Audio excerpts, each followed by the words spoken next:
एक बात मैं बता दूं, जो कल ने थी बताई कि मेंस्ट्रुअल साइकिल के अंदर जो नॉर्मल फीमेल की ब्लड जो होता है वो एक्सक्रीट होता है, वो होता है 60 ml।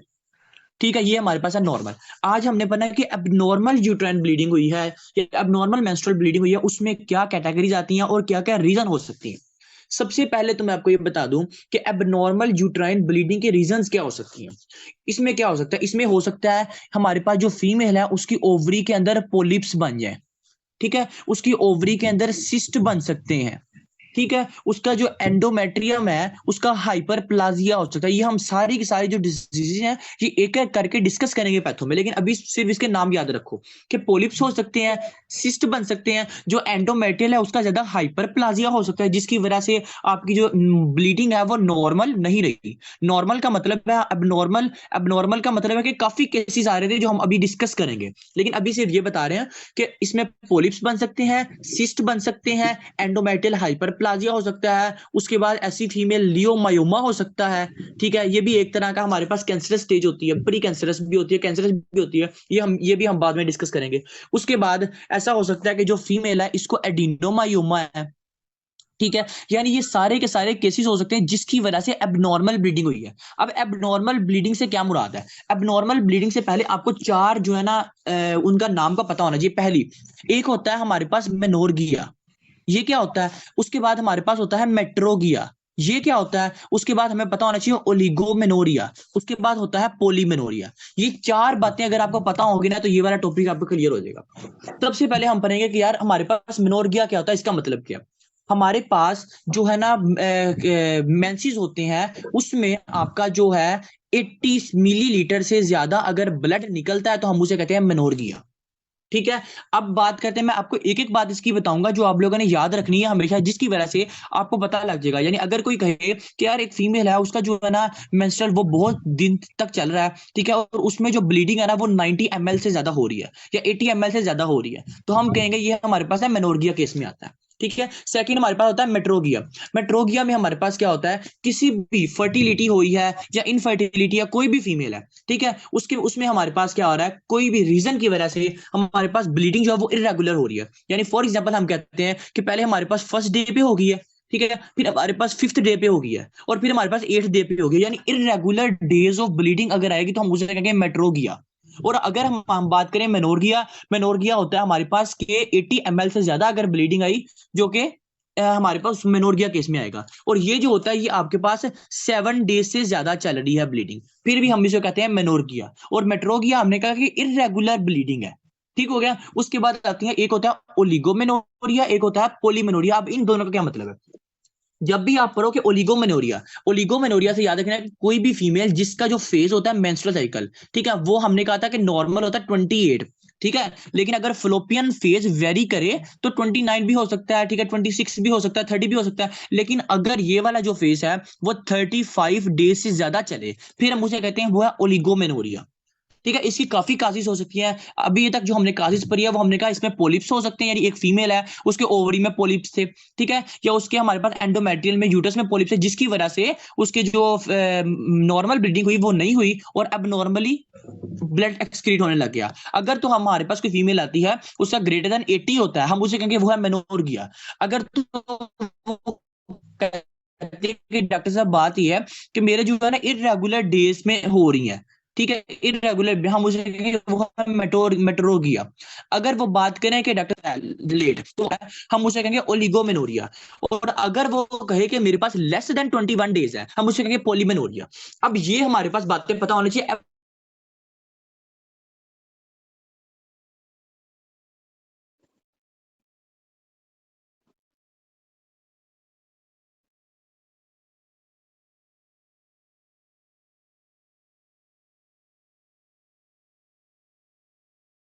हो सकता है, कोई कैंसर हो सकता है, एडिनोमायोमा हो सकता है, जो हम सारी केसेस पढ़ेंगे।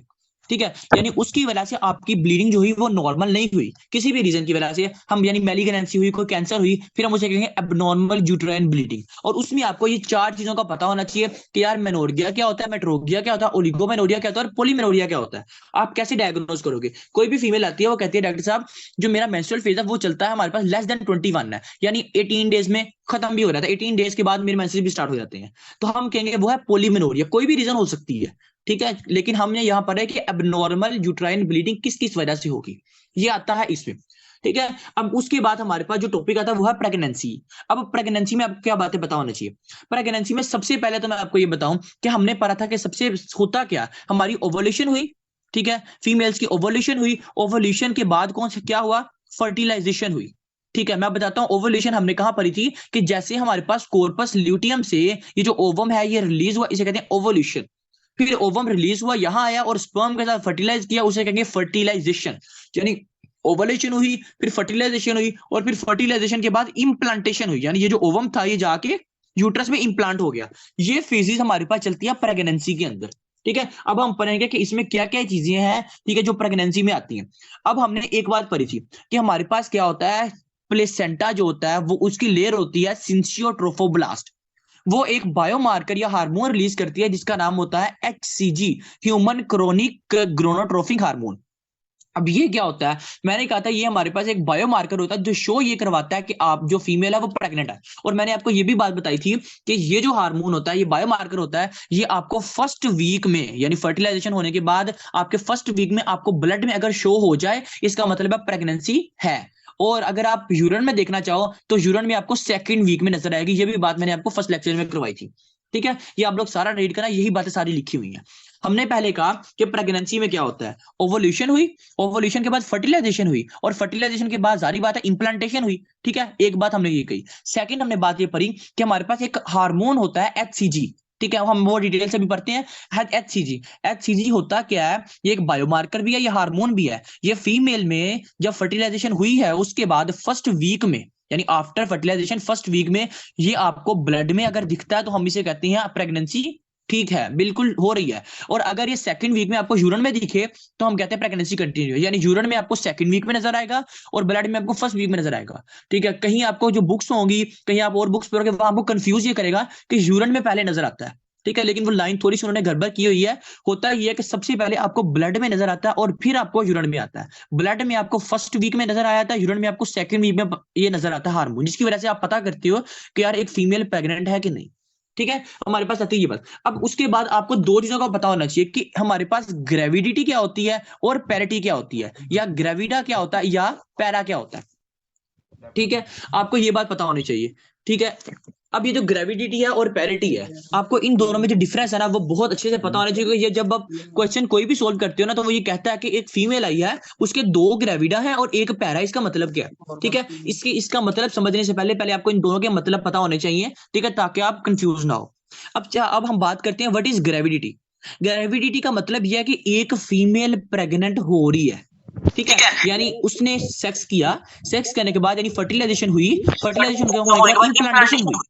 ठीक है, और हमारे पास इन द इम्प्लांटेशन फेज हम उसे कहेंगे एक ग्रेविड है। यानी फॉर एग्जांपल एक फीमेल है, ठीक है, वो थर्ड वीक में फोर्थ वीक में डॉक्टर के पास गई है, उसने चेक करवाया है तो फीटस था, यानी वो प्रेग्नेंट थी, हम उसे कहेंगे वो है ग्रेविटी। ठीक है, और अगर वही फीमेल प्रेग्नेंट थी आफ्टर 37 वीक, 38 वीक, 36 वीक, वो जो फिटस है वो एक्सक्रीट हो गया है और बिल्कुल नॉर्मल स्टेज में है, फिर हम उसे कहेंगे वो है पैरिटी। अच्छा, ग्रेविटी और पैरिटी में डिफरेंस क्या है, हम कहते हैं कि अगर एक फीमेल प्रेग्नेंट हुई है यानी नंबर ऑफ प्रेगनेंसीज शो करती है कि ये एक ग्रेविड है। ठीक है, और अगर वो प्रेगनेंसी खत्म हो गई है तो पैरिटी नहीं होगी। यानी फॉर एग्जांपल मैं अब एक एग्जांपल से बताऊं कि एक फीमेल आई है, ठीक है, वो आई है थर्ड वीक में। ठीक है, थर्ड वीक में आई है तो वो प्रेग्नेंट थी, हमने उसकी रिपोर्ट में लिखा 1 ग्रेविडा। ठीक है, और वो हमारे पास फिफ्थ वीक में आई है, सिक्स्थ वीक में आई है, तो उसका जो बेबी था वो डिस्ट्रॉय हो गया किसी भी रीजन की वजह से। ठीक है, फीटस खत्म हो गया। अब हम उसमें लिखेंगे, ये इसकी रिपोर्ट में हम लिखेंगे कि ये एक 1 ग्रेविडा थी। ठीक है, और जिसकी वजह से जो है बच्चा मर गया, बच्चे की डेथ हो गई है। लेकिन पैरिटी हम कब लिखेंगे, पैरिटी हम उस सूरत में लिखेंगे अगर हमारे पास वो बच्चा जिंदा एक्सक्रीट हो, बच्चा बिल्कुल ठीक हो। यानी फॉर एग्जांपल एक और एग्जांपल लेते हैं कि एक फीमेल आई है थर्ड वीक में, ठीक है, हमने उसका चेक किया, वो प्रेग्नेंट थी, हमने उसकी रिपोर्ट में लिखा 1 ग्रेविडा। ठीक हो गया, और हमारे पास वही female after 9th month I है, ठीक है, और वो प्रेगनेंसी उसकी बिल्कुल सक्सेसफुल हुई है, तो हम अब उसकी रिपोर्ट में लिखेंगे 1 पैरा। यानी ग्रेविडा शो करता है कि कितनी प्रेगनेंसीज हुई हैं और पैरा शो करता है कि कितनी सक्सेसफुल प्रेगनेंसीज हुई हैं। ठीक है, यानी आप लोगों ने बातें सुनी होगी कि यार वो कहते हैं कि डॉक्टर साहब बात यह है कि मैं ना जो है ना मेरे 4 बच्चे थे, ठीक है, लेकिन हुआ ये जो एक है ना वो मेरे पेट में ही मर गया है, ठीक है, और जो 3 है वो बिल्कुल ठीक है। अब हम इस रिपोर्ट में क्या लिखेंगे, हम इसकी रिपोर्ट में ये लिखेंगे कि हमारे पास 4 ग्रेवा थे, ठीक है, लेकिन 3 पैरा थे, यानी जो प्रेगनेंसी सक्सेसफुल हुई है वो 3 है, यानी बच्चे अभी जिंदा है वो है 3 पैरा है, यानी सक्सेसफुल, और जो नहीं हुई वो हमारे पास क्या थी 4 ग्रेवा थे, क्योंकि एक बच्चा डिस्ट्रॉय हो गया। अब मैं आप लोगों से एक क्वेश्चन पूछता हूं ताकि आपको पता समझ आई कि नहीं। मैं ये पूछता हूं कि हुआ ये कि एक फीमेल है, ठीक है, वो आई है कि डॉक्टर साहब उसके थे तीन तीन दफा उसने किया फर्टिलाइजेशन की, उसमें से क्या हुआ, यानी 3 दफा वो प्रेग्नेंट हुई है, 3 दफा वो प्रेग्नेंट हुई है। अब ये बताओ कि उसका ये सीन था कि जो एक बच्चा है वो उसका पेट में खत्म हो गया, यानी किसी भी रीजन की वजह से बच्चा पैदा नहीं हो सका, और जो 2 थी वो बिल्कुल सक्सेसफुल प्रेगनेंसी हुई है। अब आप लोग ये बताओ कि इसे ग्रेविडा कितने होंगे और पैरा कितने होंगे। ग्रेविटा 3 ये मैं इसमें इसलिए टाइम टाइम लगा रहा हूँ क्योंकि ये ना वो क्वेश्चन वो पूछता है, मैंने ये क्वेश्चन इसके देखे हैं कि वो कहता है कि या सर यार आपके अलावा कोई और बताए, क्योंकि मुझे पता आपको आता है। दानियाल आप बताओ यार,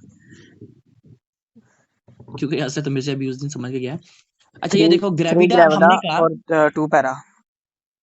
हाँ 3 ग्रेविडा और 2 पैरा। अब ग्रेविडा हमने 3 इसलिए कहा क्योंकि उसने प्रेग्नेंट 3 दफा हुई है, ठीक है, लेकिन जो बच्चे हैं वो 2 ही हुए हैं, हम कहते हैं कि 2 पैरा है। अब हम उस एक को इंक्लूड नहीं कर रहे क्योंकि एक जो है वो हमारे पास खत्म हो गया, वो सक्सेसफुल नहीं हुआ, ठीक है। चलो एक और बता दो मुझे कि एक फीमेल है, ठीक है, वो 6 दफा प्रेग्नेंट हुई है, ठीक है, उसके ये थे कि 2 बच्चे जो है वो खत्म हो गए हैं, अब जो है वो 4 बच्चे बिल्कुल सक्सेसफुल प्रेगनेंसी हुई हैं। अब इसमें ग्रेविडा और पैरा की रिपोर्ट क्या होगी। 6 ग्रेविडा और 4 पैरा। ठीक हो गया। अब आप लोगों ने ऐसे ही याद रखना है, उसके बाद जो इसकी थी यानी दो थी वो मसला बना था, इसी तरह ही वो क्वेश्चन पूछता है, ठीक है, जब आपको मैं दूंगा ना सोल्व करने में तो इस ये वाले क्वेश्चन आपको आएंगे, इसलिए आपको ये कंसेप्ट जरूर पता होना चाहिए। अच्छा अब उसके बाद हमारे पास होता गया, आपको ना 2 फेजेस का पता होना चाहिए, एक हमारे पास होती है एम्ब्रियोनिकल एज, ठीक है, एक हमारे पास होती है गेस्टेशनल एज, क्योंकि ये दोनों जो है ना वो कंफ्यूज बहुत होते हैं कि इनका मतलब क्या है, ठीक है।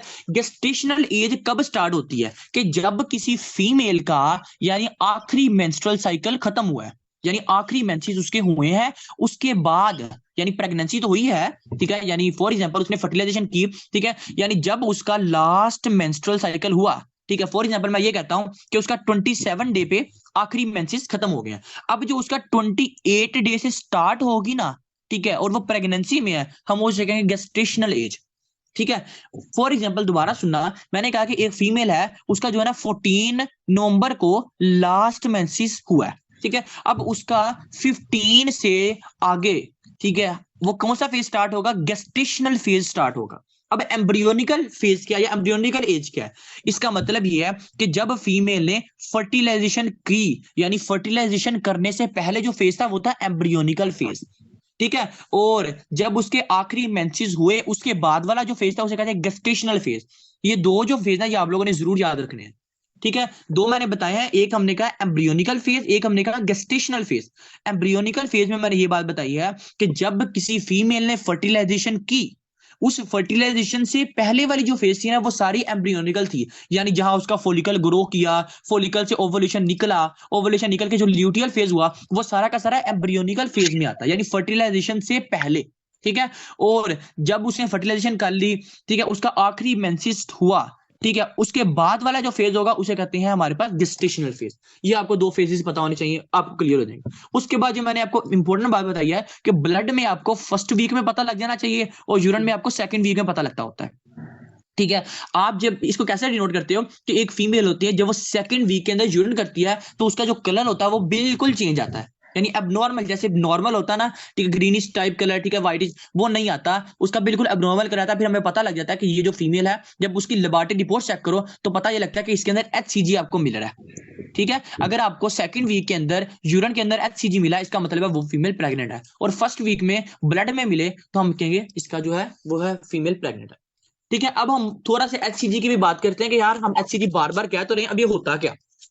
सबसे पहले तो मैंने आपको एक बात बताई थी कि हर हार्मोन जो है, हर हार्मोन उसके 2 पार्ट्स होते हैं, एक होता है अल्फा, एक होता है बीटा, ठीक है। और मैंने आपको एक बात बताई थी कि जो अल्फा होता है ना ये सबका सेम होता है, ठीक है, यानी अल्फा डिनोट ये करता है कि ये एक हार्मोन है, और बीटा ये शो करवाता है कि ये कौन सा हार्मोन है। इसी तरह याद रख लो, ये मैंने बात आपको तब भी बताई थी एंडो में भी। हमने कहा देखो जो HCG होता है ना वो सबका सेम होता है अल्फा, यानी फॉर एग्जांपल मैं कहता हूं कि मेरे पास ये है, मेरे पास फॉलिकल स्टिमुलेटिंग हार्मोन, ठीक है, ये मेरे पास है ल्यूटिनाइजिंग हार्मोन, ये मेरे पास है थायराइड स्टिमुलेटिंग हार्मोन, ठीक हो गया, ये मेरे पास सारे के सारे हार्मोन है।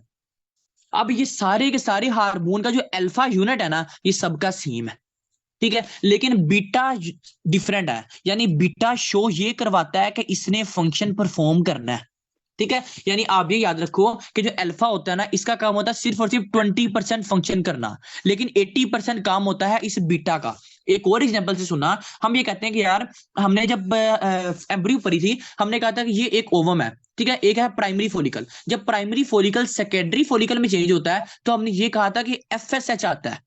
अब ये FSH का कौन सा पार्ट आता है, ये बीटा पार्ट आता है। क्यों? क्योंकि अगर अल्फा पार्ट आएगा ना तो वो सिर्फ 20% होता है, वो कभी भी इसको चेंज नहीं करवाएगा, ठीक है, इसीलिए हमें बीटा पार्ट की जरूरत होती है, हमें अल्फा की, अल्फा होना जरूरी है, होना जरूरी है, क्योंकि ये शो करवाता है कि ये कुछ है, ठीक है, यानी अगर मैं ये कहूं कि मैं एक लड़का हूं, ठीक है, तो मैं ये मेरा अल्फा पार्ट है, ठीक है, और अगर मैं कहूं कि मेरा नाम ये है, मेरी आइडेंटिटी ये है, तो फिर मैं बीटा हूं, ठीक है, इस तरह अल्फा और बीटा डिफरेंशिएट करवाते हैं। अब हम ये कहते हैं कि हमारे पास जो अल्फा पार्ट होता है ये सेम होता है, जो बीटा होता है वो थोड़ा डिफरेंट होता है। अब बीटा पार्ट छो, इसीलिए आप जहां भी पढ़ोगे ना आप खाली HCG नहीं पढ़ोगे, आप कहोगे कि एक फीमेल आई है उसमें बीटा HCG का लेवल आपको ज्यादा मिल रहा है in the second week urine के अंदर, फिर आप कहोगे ये फीमेल प्रेग्नेंट है। कभी भी आप अल्फा अल्फा नहीं लिखा होगा, कभी भी बीटा HCG लिखा होगा, ठीक हो गया। अच्छा, अब इसमें एक ना वो क्वेश्चन पूछता है, वो कहता है कि आप ये बताओ कि जो हमारे पास प्रेग्नेंट फीमेल्स होती हैं, ठीक है, उसमें रिस्क किस चीज का ज्यादा होता है, प्रेग्नेंट फीमेल्स में, ठीक है, रिस्क किस चीज का ज्यादा होता है। हम इसकी रीजन पहले पहले ये बताता हूं कि रिस्क किसका ज्यादा होता है, फिर हम इसकी रीजन पढ़ते हैं। प्रेग्नेंट फीमेल्स के अंदर जो हमारे पास हाइपर थायराइडिज्म है ना उसका रिस्क ज्यादा होता है। अब इसकी रीजन क्या है? इसकी रीजन ये है क्योंकि हमने कहा कि जो अल्फा सब यूनिट है ना ये सबका सेम है, ठीक है। अब अल्फा सब यूनिट सेम है, इसका मतलब है यानी जहां HCG बढ़ेगा FSH भी बढ़ेगा, LH भी बढ़ेगा, TSH भी बढ़ेगा, बढ़ेगा 20% ही। मैं ये कहा है पहली बात, 80% नहीं बनेगा, 20% नहीं, लेकिन थोड़ा सा तो बढ़ेगा ना। फिर इसमें रिस्क ये होता है, कि कहीं जो है वो थायराइड स्टिमुलेटिंग हार्मोन का लेवल ज्यादा ना हो जाए। तो थायराइड स्टिमुलेटिंग हार्मोन का लेवल ज्यादा होगा तो T3 और T4 बॉडी में ज्यादा होंगे, ठीक है, हमारे पास थायराइड बाइंडिंग ग्लोबुलिन कम होगी, हम कहते हैं ये हाइपरथायराइडिज्म होगी, ठीक है। आप लोगों ने सिर्फ इधर ये याद रखो कि एक प्रेग्नेंट फीमेल में due to alpha subunit आपका जब TSH बढ़ता है, ठीक है, आपका T3 T4 बढ़ता है और आपको हाइपरथायराइडिज्म हो जाती है। ये एक रिस्क है, जरूरी नहीं कि ये हो, क्योंकि ये 20% हम कहते नहीं होगा, लेकिन हो सकता है, इसीलिए हम ये बात कहते होते हैं, ठीक है। और जो बीटा होता है वो तो हमने कहा कि ये शो ये करवाता है कि यार ये प्रेग्नेंट है। कभी भी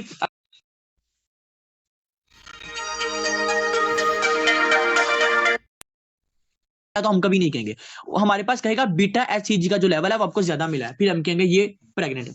अभी हम कुछ ऐसी चीजें भी पढ़ेंगे, ऐसी एब्नॉर्मैलिटीज भी पढ़ेंगे न्यूरो में भी जाके, ये HCG भी ज्यादा होगा लेकिन वो प्रेग्नेंट भी नहीं होगी, ठीक है, उसकी भी कुछ रीजन होती है, ठीक है, वो ऐसे शो करवाती है जैसे प्रेग्नेंट है लेकिन होती नहीं है, ठीक है। ये था हमारे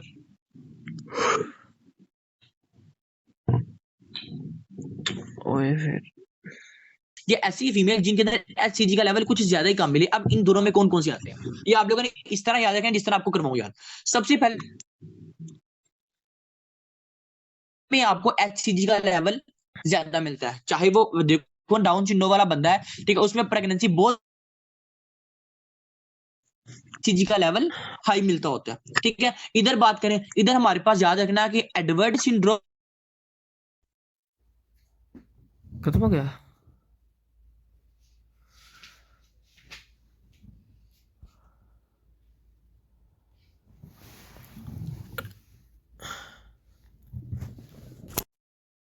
का मोल क्या होता है, हम एक एक चीज को डिस्कस करेंगे।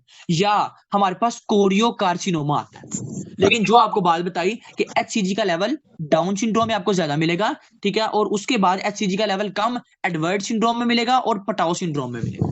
ये आप लोगों ने इसी तरह ही याद रखो, आपको कभी भूलेगा नहीं। और कौन सा कैंसर है? कोरियो कार्सिनोमा, जिसमें आपको HCG का लेवल ज्यादा मिलेगा, ठीक है। इसी तरह जो है ना अपनी बुक में ना लाइन लगा के लिख लेना कि HCG का लेवल ज्यादा कहाँ मिलेगा, कम कहाँ मिलेगा। बाकी जैसे आपको बेहतर लगे ठीक है, उस तरह कर लीजिएगा। अब हम पढ़ते हैं कि हमारे पास जो है ना, हमने कहा था एक बात तो हमने पढ़ी कि यार जो प्लेसेंटा होता है ना, ठीक है, ये एच इसकी जो सिंसियो ट्रोफोब्लास्ट लेयर होती है ना, ये हमारे पास एचसीजी प्रोड्यूस करती है। एक बात याद रखना, जो प्लेसेंटा की सिंसियो ट्रोफोब्लास्ट लेयर होती है ना, इसका काम होता है दो फंक्शन परफॉर्म करना।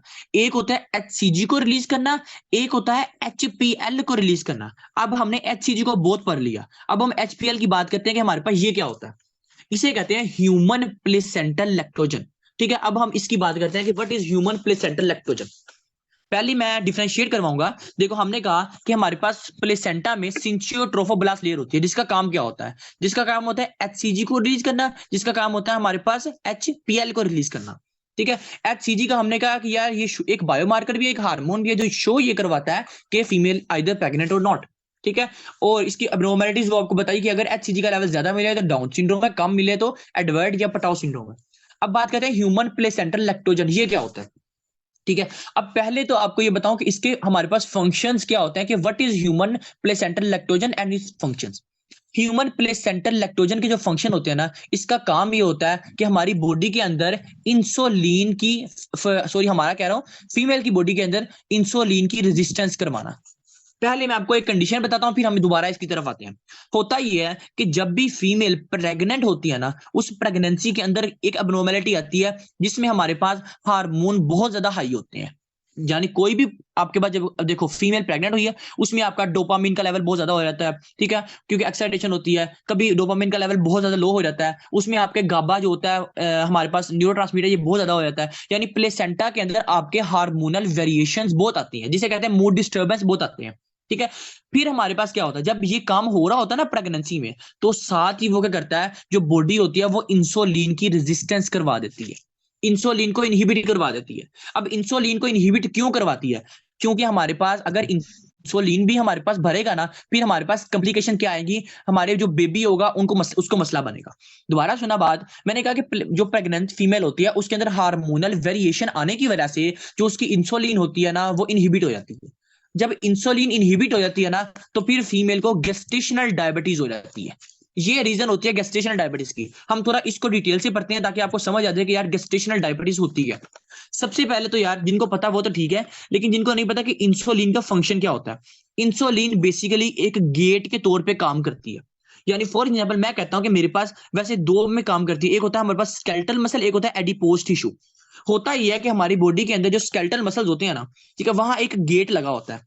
ठीक है, वो हमारे पास गेट ओपन कौन करवाता है? वो इंसुलिन करवाता है। अब ये गेट होता क्यों? फॉर एग्जांपल मैंने ये एक गेट बनाया, ठीक है, और ये मेरे पास है ये गेट का ताला है। ठीक है, अब इस हमारे पास लॉक को खोलने के लिए कोई की तो चाहिए। ये जो की होती है वो इंसुलिन होता है। ठीक है, अब ये गेट ओपन होगा तो ग्लूकोज आपके सेल के अंदर जाएगी। यानी इंसुलिन एक गेट है जो ग्लूकोज को एक दरवाजे से दूसरे दरवाजे तक लेके जाता है। अगर हमारी बॉडी में इंसुलिन नहीं होगी, ठीक है, तो गेट ये ओपन नहीं होगा और ग्लूकोज जो होगी वो सेल तक नहीं जाएगी। और ग्लूकोज अगर सेल तक नहीं जाएगी तो क्या होगा, वो जो पेशेंट होगा उसके अंदर, बॉडी के अंदर ग्लूकोज का लेवल बड़ा हाई हो जाता है, जिसको हम डायबिटीज कहते हैं।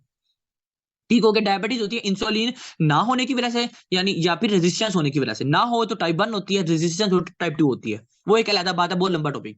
बात हम ये कर रहे हैं कि एक प्रेग्नेंट फीमेल होती है ना, उस प्रेग्नेंट फीमेल में हार्मोनल वेरिएशन होने की वजह से इंसुलिन की रेजिस्टेंस हो जाती है। जब इंसुलिन की रेजिस्टेंस हो जाती है तो जारी बात है ये गेट ओपन नहीं होंगे। जब ये गेट ओपन नहीं होंगे तो ग्लूकोज जो होगी वो ट्रांसफर नहीं होगी सेल के अंदर, तो इसकी वजह से जो फीमेल होती है उसको गेस्टेशनल डायबिटीज हो जाएगी।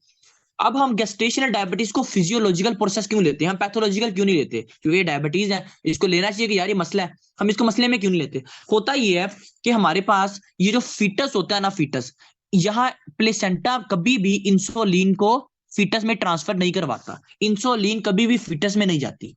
ठीक हो गया, ये एक लॉ है जिसमें हम कहते हैं कि जो इंसुलिन होती है वो कभी भी, यानी जो प्लेसेंटा होता है वो कभी भी इंसुलिन को मदर की बॉडी से फीटस में नहीं लेके जाता। ये सिर्फ और सिर्फ ग्लूकोज को इसमें फीटस में लेके जाता है। इस वजह से फीमेल के अंदर ग्लूकोज का लेवल ज्यादा होना चाहिए। दोबारा सुनना, हम एक फीमेल में गेस्टेशनल डायबिटीज क्यों होती है? इस गेस्टेशनल डायबिटीज की रीजन ये होती है क्योंकि हमने जो है वो फीमेल में ग्लूकोज का लेवल हाई रखना है।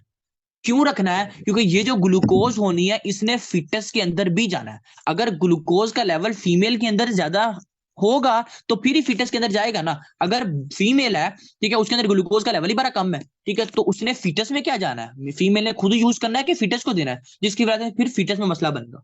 ठीक है, दोबारा ये बात सुनना जो मैंने बताई, इसको मैं एक बार रिपीट करवा दूं। हमने कहा जो सिंसियोट्रोफोब्लास्ट होती है ना, ये दो काम करती है, एक एचसीजी को रिलीज करती है, एक एचपीएल को करती है। जो एचपीएल होता है ना, ये इंसुलिन की रेजिस्टेंस करवाता है, ठीक है, जिसकी वजह से आपको गेस्टेशनल डायबिटीज भी हो जाती है, जो मैंने बताई है। अब ये जो होती है एचपीएल, इंसुलिन की रेजिस्टेंस करवाता है, और काम की जब इंसुलिन की रेजिस्टेंस होगी, मदर की बॉडी के अंदर ग्लूकोज का लेवल हाई हो जाएगा। जब मदर की बॉडी के अंदर ग्लूकोज का लेवल हाई हो जाएगा तो फिटस को ग्लूकोज इजीली चली जाएगी। ठीक होगा, इस वजह से हमें इंसुलिन की रेजिस्टेंस करवानी पड़ती है इन द प्रेगनेंसी, बल्कि वो बॉडी खुद ही करती है। मैं ऐसे कह रहा हूं कि हमें करवानी पड़ती है, जो बॉडी जो होती है वो खुद ब खुद इंसुलिन की रेजिस्टेंस करवाती है एचपीएल को रिलीज करवा के। और एचपीएल कौन रिलीज करता है, सिंसियोट्रोफोब्लास्ट।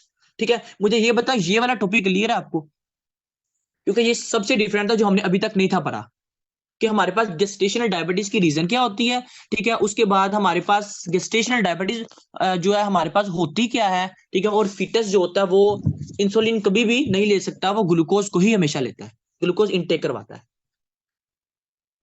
ये क्लियर है? फिर हम आगे चलते हैं, पहले ये बताओ। नहीं क्लियर तो कोई मसला नहीं, हम रिपीट कर लेते हैं, लेकिन अगर क्लियर है तो बता दो। अच्छा, अब हम चलते हैं कि हमारे पास एक टॉपिक है आप गार्ड्स के, लेकिन वो हम बाद में पढ़ते हैं। ठीक है, हमारे पास आता है लैक्टेशन। अब व्हाट इज लैक्टेशन, ये भी आप लोगों ने टॉपिक पढ़ा हुआ है, इसलिए मैंने ये जो चीजें थी ना, ये आपको पहले ही थोड़ी थोड़ी बातें पढ़ाई थी, ताकि जब हम इन टॉपिक्स में आए तो आपको मसला ना बने। ठीक है, इसलिए मैंने इस तरह रीअरेंज करने की कोशिश की थी कि मैं कर सकूं। अच्छा, अब सबसे पहले हमने क्या पढ़ा, पिछले लेक्चर में भी पढ़ा, कि हमारी बॉडी के अंदर क्या होता है, हमारे पास फोलिकल स्टिमुलेटिंग हार्मोन और एलएच ल्यूटिनाइजिंग हार्मोन। ठीक है, ये बनते हैं, ये आगे करते हैं, ये हमारे पास एस्ट्रोजन को बनाते हैं, और फिर वो हमारे पास प्रोलैक्टिन को पॉजिटिव सिग्नल देता है। ठीक है, फिर जब प्रोलैक्टिन बन जाता है तो फिर ये फोलिकल स्टिमुलेटिंग हार्मोन और एलएच को इनहिबिट कर देते हैं नेगेटिव फीडबैक दे। ठीक है, हमने ये बात पढ़ी थी, लेकिन आज के टॉपिक में अब देखना इसको हम कैसे करते हैं। हमने कहा कि लैक्टेशन होता क्या है। लैक्टेशन का मतलब है कि मिल्क की प्रोडक्शन होना। अब मिल्क की प्रोडक्शन होती कैसे है, मिल्क की प्रोडक्शन की ना रीजंस होती हैं, 3 रीजंस। पहली रीजन हमारे पास होता है टीएसएच। ये आपका बड़ा मेन रोल प्ले, ये था उसमें भी है, थायराइड स्टिमुलेटिंग हार्मोन ही इसे कहते हैं, इनका इसका काम वो भी है, थायराइड हार्मोन में भी है, लेकिन इसका काम होता है आपके प्रोलैक्टिन की सेक्रेशन करवाना। ठीक है, पहली चीज। सेकंड चीज, प्रोलैक्टिन की सेक्रेशन करवाता है एस्ट्रोजन, जो हमने ये देखो पढ़ा, फोलिकल स्टिमुलेटिंग हार्मोन और ल्यूटिनाइजिंग हार्मोन एस्ट्रोजन को पॉजिटिव सिग्नल देते हैं, एस्ट्रोजन आगे से प्रोलैक्टिन बनाता है। ठीक है, इस तरह प्रोलैक्टिन की सिक्रेशन होती है। थर्ड चीज, सकलिंग करने से। ये वाली बात मैंने आपको एंडो में बड़ी बताई थी डिटेल से, कि कोई भी फीमेल, ठीक है, हत्ता के मेल्स भी, अगर मेल्स भी सकलिंग करवाएं या करें तो उनका जो है वो मिल्क की प्रोडक्शन होगी, उनकी बॉडी में प्रोलैक्टिन लेवल हाई हो जाएगा, ठीक है, और ऑक्सीटोसिन होगा, जिसकी वजह से हमारे पास मिल्क की प्रोडक्शन होगी और एक्सक्रीट भी होगा मिल्क।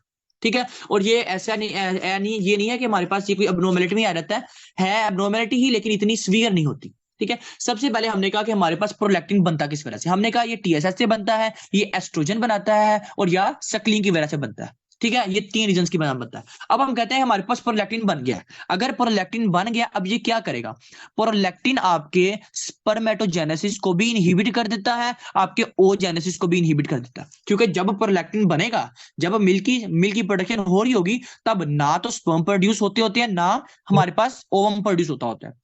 हम बेसिकली फीमेल की बात कर रहे हैं, कि हमारे पास जब भी प्रोलैक्टिन प्रोड्यूस होता है तो जो फीमेल होती है वो कभी भी उस वक्त फर्टाइल नहीं हो पाती। ठीक है, क्योंकि उस वक्त प्रोलैक्टिन की प्रोडक्शन हो रही है। प्रोलैक्टिन का काम ये है कि स्पर्मेटोजेनेसिस को भी इनहिबिट कर देना, ओजेनेसिस को भी इनहिबिट कर देना। और प्रोलैक्टिन बनता किस वजह से है, एक टीएसएच से, एक एस्ट्रोजन से, एक हमारे पास सकलिंग की वजह से। ये 3 रीजंस की वजह से प्रोलैक्टिन बनता है। और जब प्रोलैक्टिन बन जाता है, फिर करता क्या, ये स्पर्म्स को भी इनहिबिट कर देता है कि बने ना, और हमारे पास ओवम को भी इनहिबिट कर देता है कि हमारे पास ओवम की प्रोडक्शन भी ना हो।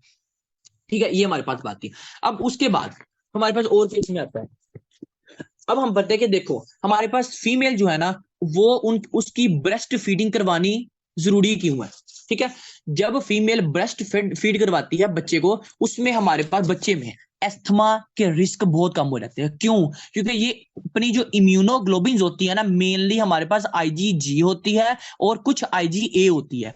ये क्या करती है, ये अपने जो मदर होती है वो फीमेल में बच्चे में ट्रांसफर कर रही होती है, जिसकी वजह से जो बच्चा होता है वो हेल्दी होता है। इसीलिए आपने एक बात हर जगह पढ़ी थी कि हमारे पास जो होता है ना 6 महीने तक जो बच्चा होता है ना वो मदर की इम्यूनोग्लोबिन पे काम कर रहा होता है, लेकिन आफ्टर 6 मंथ मदर की इम्यूनोग्लोबिन खत्म हो जाती है और बच्चे को अपनी पैदा करनी पड़ती है। ठीक है, मैं दोबारा बताऊं कि जो फीमेल होती है उसकी ब्रेस्ट फीडिंग करवानी क्यों जरूरी है, ताकि जो बच्चा होता है उसके अंदर एस्थमेटिक अटैक कम हो, ठीक है, उसके अंदर कोई भी रिस्पिरेटरी डिस्ट्रेस वगैरह, ठीक है, ये हर चीज कम हो, उसके अंदर कोई भी जो एलर्जी है, ठीक है, वो भी ना हो, वो जो बच्चा होगा वो मेनली ओबीस ना हो, ये भी बात बहुत इंपॉर्टेंट है। ठीक है, यानी फीमेल जो होगी वो जब ब्रेस्ट फीडिंग करवाती है बच्चा अस्थमा पेशेंट नहीं बनता, बच्चे को एलर्जी नहीं होती, बच्चे को रिस्पिरेटरी डिस्ट्रेस नहीं होता, बच्चा जो होता है वो ओबीस नहीं होता, बच्चे को किसी किस्म की इन्फेक्शन नहीं होती। ठीक है, ये इसीलिए ब्रेस्ट फीडिंग करवानी जरूरी है। ठीक है, इस वजह से कहते हैं कि जो है ना बच्चे को बाहर वाला दूध ना दो, ठीक है, मदर खुद फीड करवाए, ठीक है, टिल 2 years, ठीक है, ताकि हमारे पास जो रिस्क है वो कम हो। और जो मैंने आपको ये बात बताई कि 6 मंथ तक क्या होता है, जो मदर होती है उसकी जो इम्यूनोग्लोबिन मेनली आईजीजी और कुछ आईजीए, ठीक है, आप कहीं आप ज्यादातर आईजीजी पर होगे लेकिन कुछ आईजीए भी होती है, होता है ये कि 6 मंथ तक ये जो होती है ना मदर की एंटीबॉडीज, ये बच्चे को मेच्योर रखती है, यानी बच्चे को बचा के रखती है, लेकिन आफ्टर 6 मंथ बच्चे को खुद पैदा करनी पड़ती है ताकि वो खुद जो है कोई भी स्टिमुलस आए, कोई भी इंफेक्शन आए, उससे खुद लड़ सके।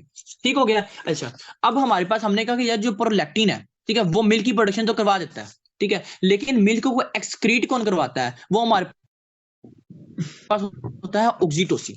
मैं 1 मिनट आपको कुछ एक स्ट्रक्चर बताऊं। होता ही है कि हमारे पास पीछे आता है एक मसल जिसका नाम होता है पेक्टोरेलिस मेजर मसल, ठीक है, पेक्टोरेलिस मेजर मसल। अब इस पेक्टोरेलिस मेजर मसल से आगे हमारे पास क्या होता है, यहां हमारे पास होते हैं एरियोलास, ठीक है, यहां हमारे पास होते हैं एरियोलास। अब इस एरियोला के ऊपर हमारे पास होता है एक लब्यूल, इस तरह, ठीक है, और ये जो लब्यूल होते हैं ये आगे हमारे पास जाते हैं किसमें, लेक्टिफेरस डक्ट के अंदर। फिर ये जो लेक्टिफेरस डक्ट होता है ये आगे जाता है लेक्टिफेरस साइनस के अंदर, और फिर ये जो लेक्टिफेरस साइनस होता है ये आगे जाता है निपल के अंदर। यानी इस तरह हमारे पास ये ब्रेस्ट की एनाटॉमी है। अब होता ये है कि जैसे हमने कहा कि हमारे पास एक होता है कौन सा, टीएसएच, एक होता है हमारे पास कौन सा, एस्ट्रोजन। ये करते हैं क्या है, ये आपके इस एरियोला को स्टिमुलेट करते हैं, फिर हमारे पास यहां से मिल्क की प्रोडक्शन होती है। तो मिल्क की प्रोडक्शन किसने करवाई, प्रोलैक्टिन से हुई, ठीक है, और फिर यानी प्रोलैक्टिन प्रोड्यूस हुआ जिसकी वजह से आपकी मिल्क की प्रोडक्शन हुई, ठीक है। और अब हमारे पास इसकी मिल्क की ले डाउन कैसे हुई, हमारे पास हार्मोन होता है जिसका नाम होता है ऑक्सीटोसिन। अब ये ऑक्सीटोसिन क्या करता है, ये मिल्क की इजेक्शन करवाता है, यानी मिल्क की इजेक्शन करवाना ऑक्सीटोसिन का काम है, लेकिन मिल्क को हमारे पास प्रोड्यूस करवाना वो प्रोलैक्टिन का काम है। ठीक हो, ये एमसीक्यूज मैंने बल्कि आपको शेयर किया था, ठीक है। अच्छा, अब हमने ये तो बात पढ़ ली कि हमारे पास ऑक्सीटोसिन का काम था आपके मिल्क को लेट डाउन करवाना और उसको करवाना। अब एक चीज रह गई है कि जो फीमेल है, हमने एक बात पढ़ी कि यार जो फीमेल है उसकी ब्रेस्ट फीड करवाना क्यों जरूरी है बच्चे के लिए, ठीक है, यानी बच्चे को कहीं एलर्जी ना हो, एस्थमा ना हो, इन्फेक्शन ना हो। अब हम ये कहेंगे कि यार जो फीमेल है आफ्टर प्रेगनेंसी उसका क्यों जरूरी है कि वो जरूर अपना ब्रेस्ट फीड करवाए। मैं आपको एक बात बताऊं, होता यह कि जब कोई फीमेल ना, ठीक है, मतलब उसकी प्रेगनेंसी कंटिन्यू नहीं रही, ठीक है, उसकी प्रेगनेंसी खत्म हो गई है किसी भी रीजन की वजह से, ट्रॉमा हुआ, ठीक है, तो उसका जो फीमेल होता है ना, जो मिल्क होता है ना, उसने निकलना होता है आफ्टर प्रेगनेंसी। जैसे ही प्रेगनेंसी खत्म हुई तो मिल्क ने लेट डाउन होना है, मिल्क ने प्रोड्यूस होना है, क्योंकि डोपामिन लेवल हाई हो जाता है, ठीक है, सॉरी डोपामिन लेवल लो हो जाता है, प्रोलैक्टिन हाई हो जाता है, और उसकी वजह से फिर हमारे पास ऑक्सीटोसिन भी इंक्रीज हो जाता है और मिल्क ने लेट डाउन होना होता है।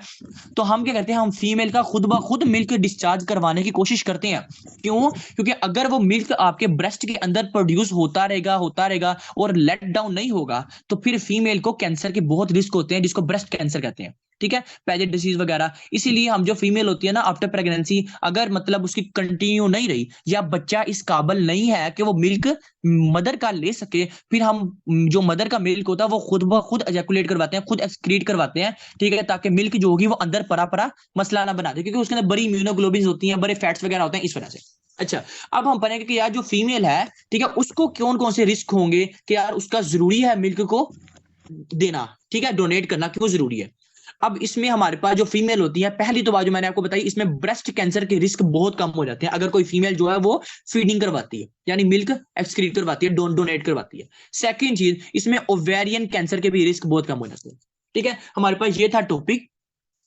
इसमें जो मैंने आपको बातें बताई वो ये जो हमारे पास एक टॉपिक था HPL हमारे लिए ये थोड़ा नया था, ठीक है, और उसके बाद ये थोड़ी एनाटॉमी और ये बातें थी। हमने कहा कि हमारे पास जो होता है ना, पहली बात पड़ी कि जो फीमेल होती है वो बच्चे को क्यों जरूरी है कि बच्चा वो मिल्क फीमेल का ही पिए, कोई बाहर वाला ना पिए। वो इसीलिए जरूरी होता है कि जो फीमेल का जो मिल्क होता है, ठीक है, वो बच्चे को जाके एस्थमेटिक अटैक से बचाता है, एलर्जी से बचाता है, और कोई इन्फेक्शन से बचाता है, ठीक है, मेलिग्नेंसीज वगैरह से बचाता है। और फीमेल को क्यों जरूरी है कि वो मिल्क डोनेट करे, ताकि उसका ब्रेस्ट कैंसर ना हो, ताकि उसको ओवेरियन कैंसर ना हो, इसके रिस्क ना बढ़े, ठीक है। इस वजह से कहते हैं कि फीमेल जो होती है, अगर उसका प्रोलैक्टिन का लेवल हाई है, फॉर एग्जांपल हम ऐसे कह देते हैं कि यार एक फीमेल जो है ना वो प्रेग्नेंट भी नहीं हुई, वो फीमेल प्रेग्नेंट भी नहीं हुई, ठीक है, उसके फिर भी प्रोलैक्टिन का लेवल हाई हो गया है। ये आपको बताई थी बात एंडो में कि जब डोपामिन का लेवल बहुत कम हो जाता है तो प्रोलैक्टिन हाई हो जाता है। फिर जब प्रोलैक्टिन हाई हो जाता है तो फीमेल अगर प्रेग्नेंट नहीं भी हुई फिर भी मिल्क की प्रोडक्शन हो जाती है, ठीक है। और जब मिल्क की प्रोडक्शन हो जाती है, हम करते क्या, हम पहले तो साथ मेडिसिन देते हैं, ठीक है, हम मेडिसिन देते हैं कि यार जिसकी वजह से डोपामिन जो है वो इंक्रीज हो रही है, यानी डोपामिन एगोनिस्ट देते हैं, ठीक है। लेकिन साथ हम उस फीमेल को कहते हैं कि अपना जो मिल्क है वो भी डिस्चार्ज होने से बचाना नहीं है, डिस्चार्ज होने दो, ठीक है। हम ऐसे ही मेल्स को भी कहते हैं, अगर कोई मेल आए हिस्ट्री